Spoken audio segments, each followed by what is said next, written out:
This is Dr. Bartels, and I would like to welcome you to this lecture on cardiac rehabilitation in limited resource environments, looking at the highest impact for the lowest cost.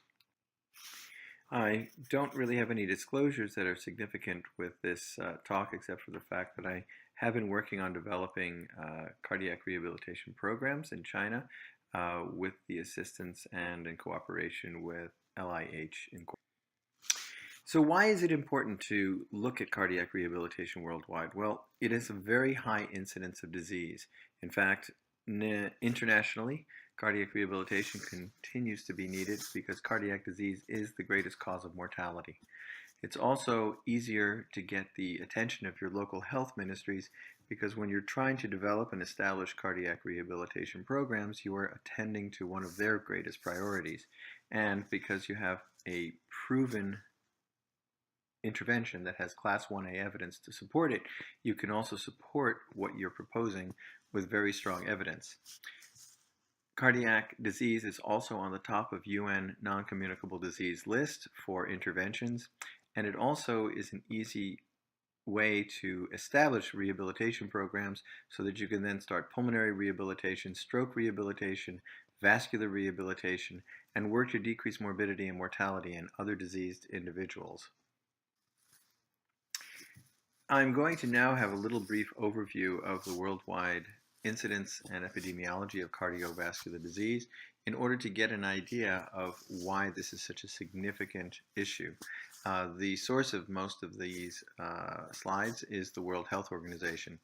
Now, when you're discussing cardiovascular mortality in a World Health point of view, it includes all cardiovascular conditions, which includes heart attack and stroke. And there's a very important thing to also look at is the major cardiac and cardiovascular risk factors. So we'll also discuss a little bit about obesity, cholesterol, diabetic control, blood pressure control, and insufficient exercise. So looking at the overall incidence in cardiovascular disease, you can see that it has a very high death rate per 100,000 population. The highest rates are over 500 in most of the states of the old Soviet Union and also in some areas of South America. Other significantly high rates between 3 and 500 persist throughout most of Africa and also exist in some parts of Eastern Europe. Western countries seem to have rates of less than 200 per 100,000 population, and that incidence has been declining as the work on secondary prevention and cardiac rehabilitation, as well as improved initial treatment of cardiac disease, has progressed. However, it is still a significant cause of mortality and is still the #1 cause of mortality in all of those countries. Now, looking at the incidence of obesity, you could see that there is some overlap with some of the areas of high incidence, but also that some of the countries with lower incidence have very, very high rates of obesity. The prevalence of overweight in North America is throughout the entire continent, essentially over 60%. And it is also very high in the Middle East and in South America. Northern Europe and the Soviet Union also have very high rates of obesity, but it is in the subcontinent of Asia that seems to have lower rates of obesity. These are problems, though, that are growing in all areas of the world as a more Western lifestyle seems to become more common. And I have seen in my travels that Dunkin' Donuts and Kentucky Fried Chicken and other types of Western junk foods have made inroads in most cultures throughout the world and are very popular, unfortunately, combined with decreasing activity, leading to higher obesity. Looking at hypercholesterolemia, the hypercholesterolemia also seems in some ways to be going in parallel with the rates of obesity. A very, very interesting finding is that you can see such high levels of increased cholesterol in Western Europe, although the rates of cardiac disease are not as high as one would think from the emphasis that cholesterol gets as a preventative measure in the treatment of cardiac disease. And remember, cardiac rehabilitation does affect all of these different risk factors. High blood sugars, or indicating diabetes, are very prevalent once again through many of the countries that have higher rates of obesity as well as higher rates of cardiovascular disease. It is notable that diabetes has actually had an increase in many, many countries, and it does correlate or seem to be going along with the increase in body mass. Now, looking at hypertension, it's also notable to see that the prevalence of hypertension, which does go along with body mass, doesn't seem to necessarily be going along with the rates of obesity. I believe a lot of this is due to the aggressive medical management of hypertension in many of the Western countries and in North America, Australia. The rate of hypertension, though, has also continued to increase slightly and is very prevalent in the African continent. And now looking at just BMI, you can see that once again, North America and Australia with parts of Europe and some of South America seem to have the highest rates of elevated BMI.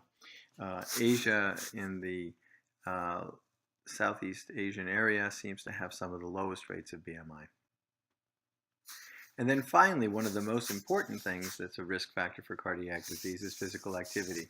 And you can see that physical activity has actually very, very low rates in some areas of the world, including the Middle East, decreased rates in South America and North America, while there is relative preservation of activity in a lot of the area of the old Soviet Union, as well as in some of Asia.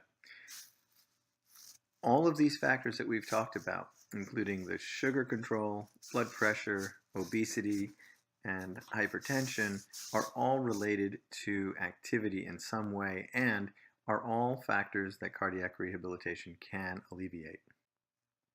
Now, the final risk factor that's very readily reversible is smoking. And it is very interesting to see the levels of smoking in Asia as well as in other parts of the world. As there's very high rates of smoking, you see much higher rates of not only cardiovascular disease, but cancer and other conditions. It's also on the bottom, you can see on the bottom right, that there's a very high rate of physicians who smoke in many of the countries.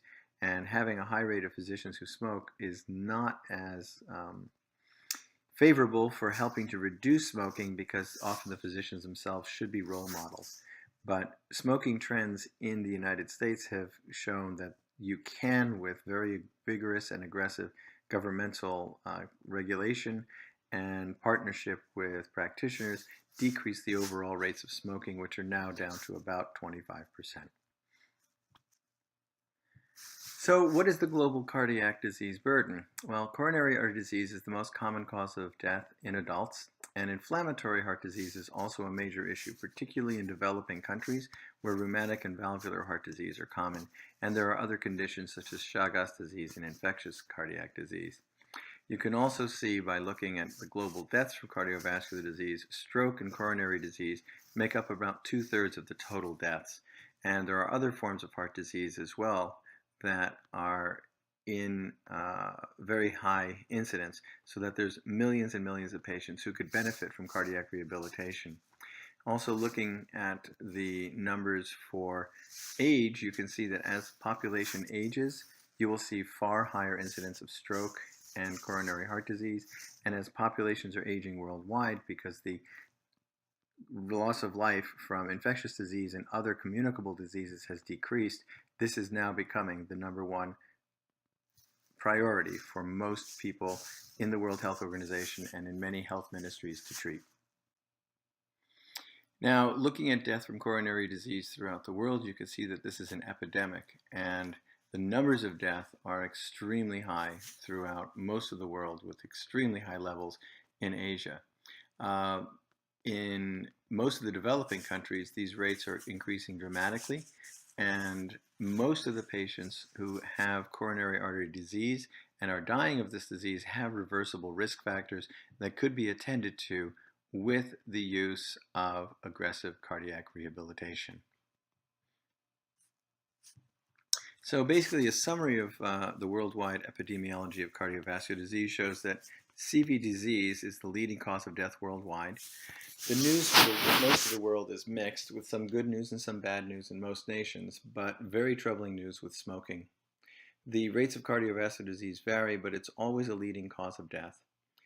Morbidity from cardiac disease is high, but can be modified to be lower. And the things that you can do that help modify that are modifying risk factors such as diabetes, inactivity, smoking, hypertension, uh, obesity, and hypercholesterolemia. And these are all affected through a cardiac rehabilitation program.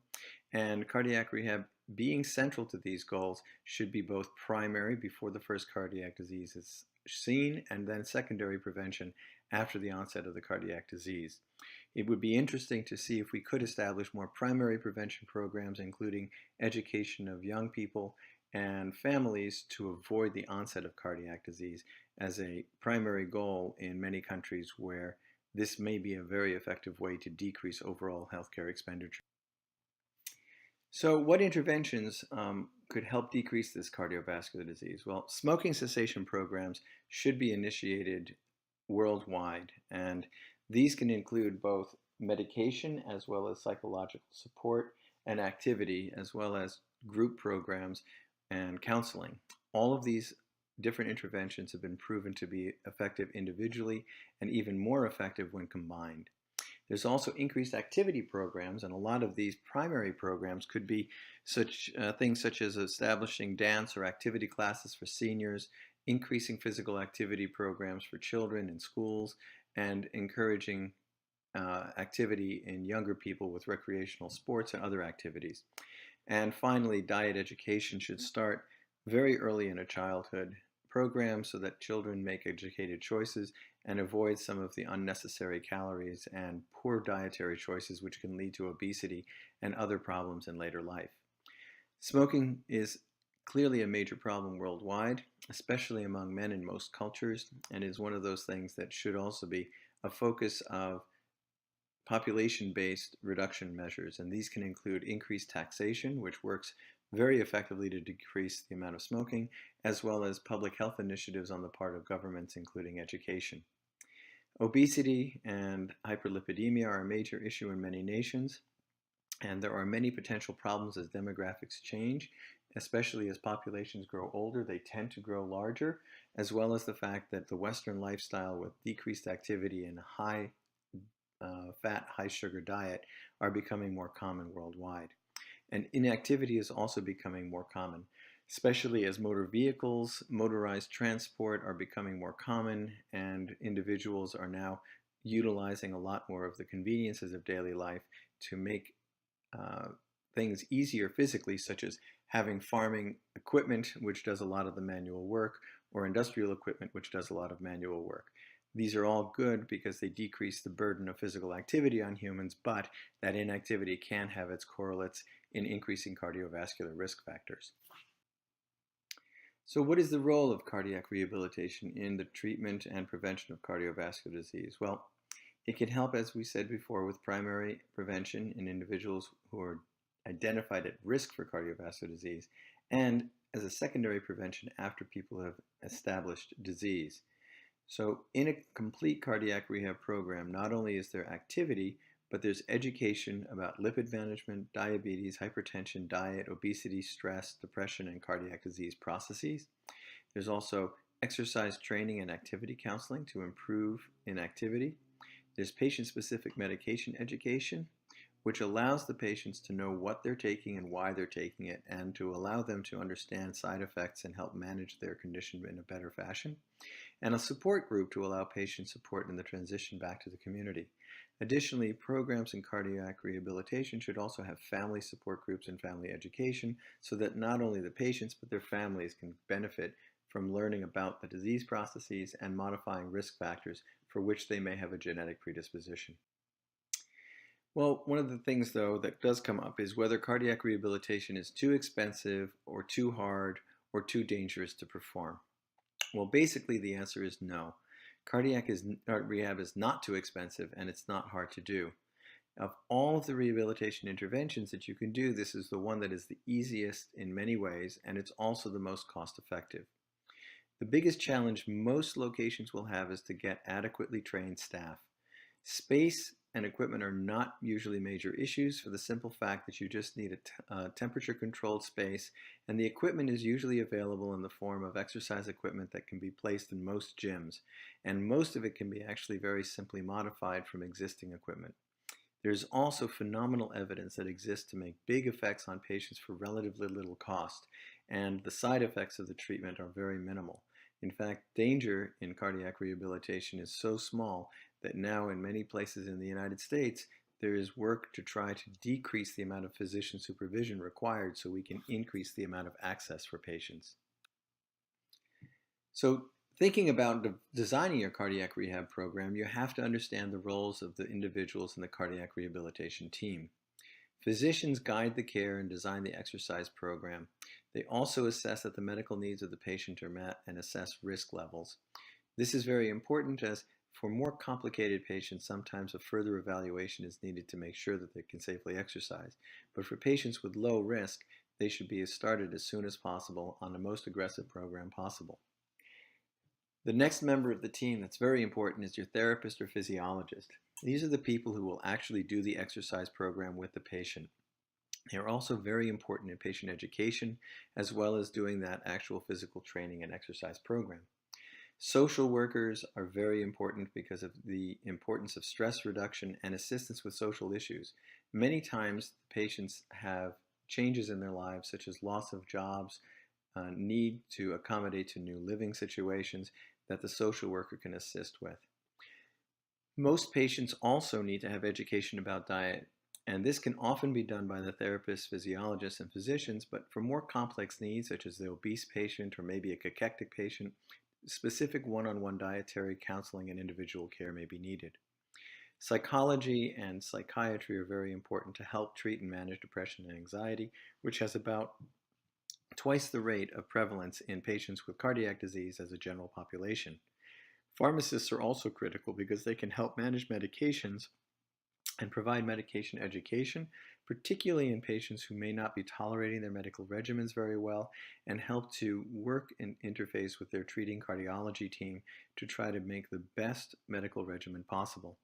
And the entire team has to work together to support the patient and family through the process of treatment, because of course, family and the patient need to be well versed in what their needs are and what they have to do to meet those needs in order to have good adherence after they complete the actual cardiac rehab program. So some of the challenges that you need to overcome include, as we had mentioned before, the staffing. You need to have physicians who are interested in cardiac rehabilitation and get your therapists and exercise physiologists capable of treating patients in cardiac rehab. The facilities, they must be convenient to the patients, because if it's difficult to get to the program, or for example in a place where they must use motor vehicle transport, there's no parking available, this can make it very challenging for patients to complete the program. Educational materials should also be available. This can be often either used by utilizing existing resources such as the American Association of Cardiovascular and Pulmonary Rehab handouts that are copied from their guidebooks that you can purchase from their site, or you may need to develop your own patient-friendly educational materials about the aspects of cardiac rehab and secondary prevention that may be pertinent to your locality. Lifestyle modification, you need to focus on modifying patient attitudes about exercise and lifestyle modifications. Often these are cultural, and you have to overcome the habits and practices of a lifetime. But patience and support will often help you get through this. And finally, smoking cessation. You need to establish a smoking cessation program if one doesn't exist in your center, in order to help support patients in quitting smoking.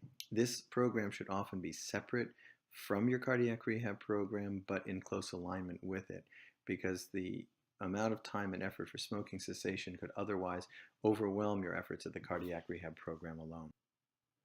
So you're going to be interested in starting. Now what do you need to do? First, get yourself a facility. Second, train your staff. And then provide your services and advertise it in your community. One of the challenges, if you look at classic rehabilitation programs, is that they advise using an exercise test before you start. performing a full cardiopulmonary exercise stress test is both prohibitively expensive and would limit your access through limit of access to the test in many situations. Field exercise tests, such as a 6-minute walk test, shuttle walk test, or incremental shuttle walk test, can provide very good exercise information in a limited cost and with very, very easy timeframes to allow participation in your program. Now, the advantages of these tests are access, speed, and cost, but the disadvantage is the lack of a true maximum test and no 12-lead ECG, so they have limited diagnostic power. However, in individuals who are at low risk, this is not necessarily a limiting factor and allows you to have more patients enrolled in your program. So it can allow for confidence in starting an exercise program, as exercise is always done at submaximal levels in the program, and it gives you a way to follow outcomes, as these tests can be repeated during the program or at the end of the program. Now, for the actual gym, what equipment should you have? An upper body ergometer, or UBE, is helpful for upper body strengthening. Cycle ergometers, or exercise bicycles, are also useful, and they come in two forms. There's the recumbent, or exercise bike that you sit in a chair and pedal in front of you, or the regular upright cycle ergometer that's like a traditional bicycle. There's also treadmills and stair steppers.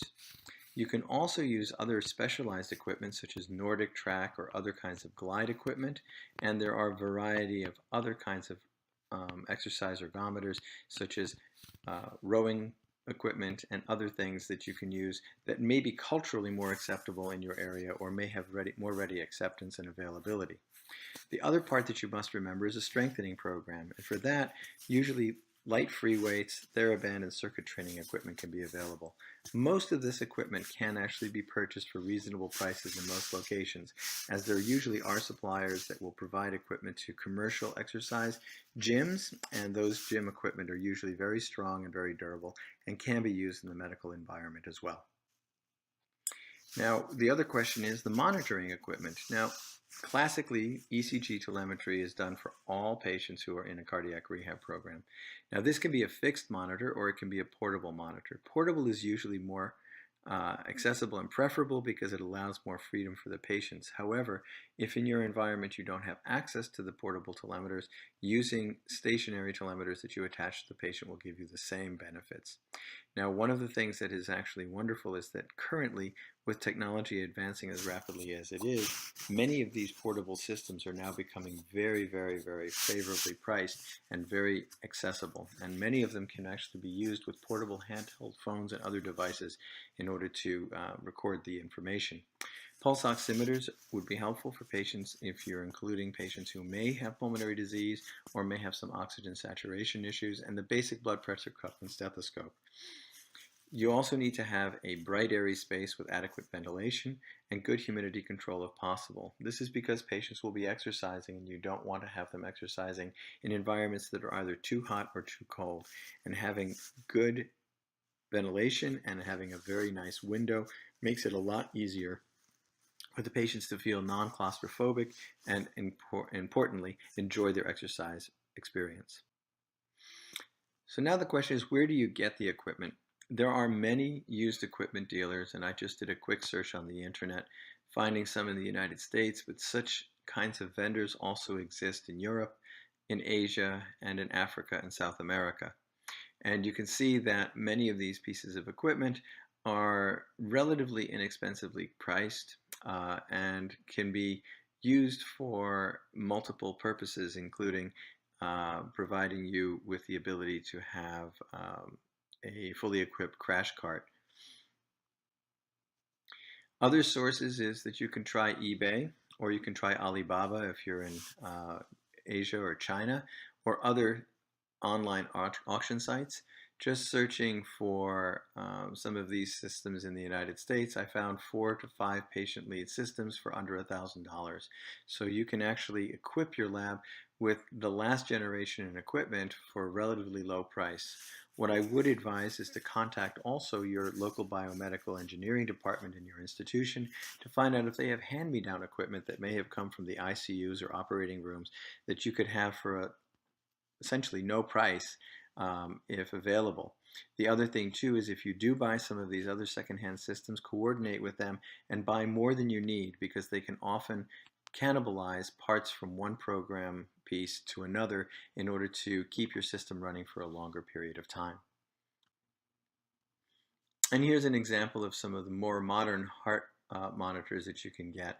And as you can see, there's a complete hospital-based system for $6,400 with extra transmitters that you can buy for $300 a piece. Or you can go for a system that's an external wireless system for $199 a piece. So these systems have come down in price and are now more readily available. And then finally, there's some other final resources. You may be able to go to some discount retailers, or you can go to some of the large manufacturers that are top-line manufacturers, because they often have trade-ins for programs that are upgrading their equipment, and their older equipment may be available with service and warranty from their company. But even if you go for top-of-the-line equipment for $15,000 US, you can actually equip yourself with a very nice state-of-the-art telemetry system for 8 patients. You can work in partnerships with other institutions and, as I said, get hand-me-downs from within your own institution. And charitable organizations may also be able to fund this. These are big startup costs, but once you have the equipment, this equipment will generally last for a very, very long period of time and not require an awful lot of maintenance. Now, the other elements that you wanted to consider is having this whole program with your medical supervision and your trained staff, and having a mix of strength, endurance, and flexibility training is your educational components. So you should have a good room for education. Some programs that are smaller will do the education in the same room as their exercise room, in an area that they can actually seat everybody. Or, if possible, it's nice to have a small conference room next door that you can actually have the patients and family education programs and also run your support groups. No matter what, these educational components should include nutritional counseling, which can often be done in a group setting, smoking cessation, which you may want to incorporate with your program as an aside program, the support groups for both families and patients, and then your maintenance support group. This is to bring patients back who've completed the program, but to have them continue to have support, because it is very difficult to individually do exercise. In fact, many programs will allow patients to come back 2 to 3 afternoons or mornings a week and utilize the equipment that they used before for a nominal fee in order to be able to have a place that they feel confident and safe to do their exercise. This also keeps a good relationship with you and the patient, so if any questions or problems arise, they feel comfortable and can get these things addressed. Now, for your staff, where do you get training? Well, one thing is you can attend conferences, or you can use online education such as this program here. You can attend courses and send your key staff, who can then become the trainers, so you do a train-the-trainer model. The World Health Organization has courses, and that can be found at the web link that's on this slide at the www.who.int cardiovascular diseases. And then there are programs, if you have the funding, such as the Imperial College in London Masters in Preventive Cardiology, where you may send the director of your program, or maybe the administrative director or medical director, to be able to actually enroll in a program. Another source of training that is available is to get the AACVPR, American Association of Cardiovascular and Pulmonary Rehab training, that allows you to get certified as a cardiac rehab or pulmonary rehab specialist.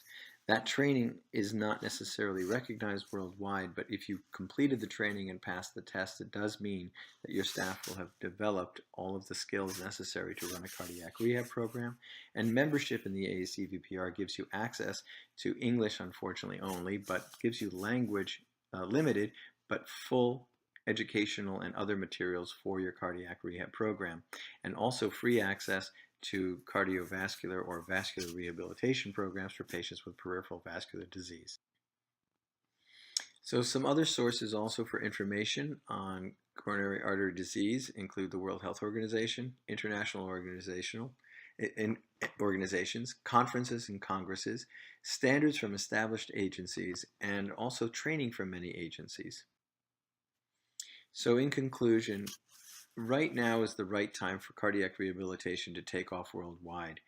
Many countries have established very good programs at treating acute cardiac diseases, but the problem of having these patients then have a secondary prevention program and also more community-based primary prevention is still not being widely addressed. Cardiac rehab is an effective and cost-effective intervention that also gives patients an active role in managing their condition.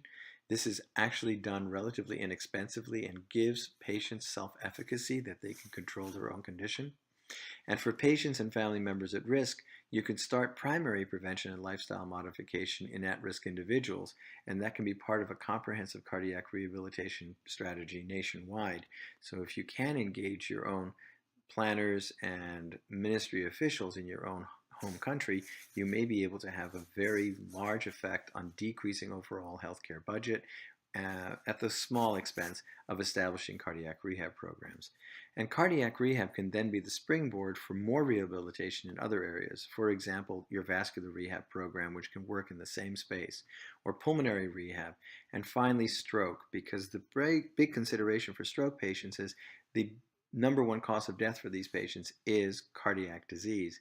And they often have multiple risk factors that overlie the same risk factors as cardiac disease. So treating the patients for their cardiac risk factors and getting them involved in an exercise program will probably help decrease their overall stroke risk and improve their overall function, as increasing activity will improve their stroke recovery.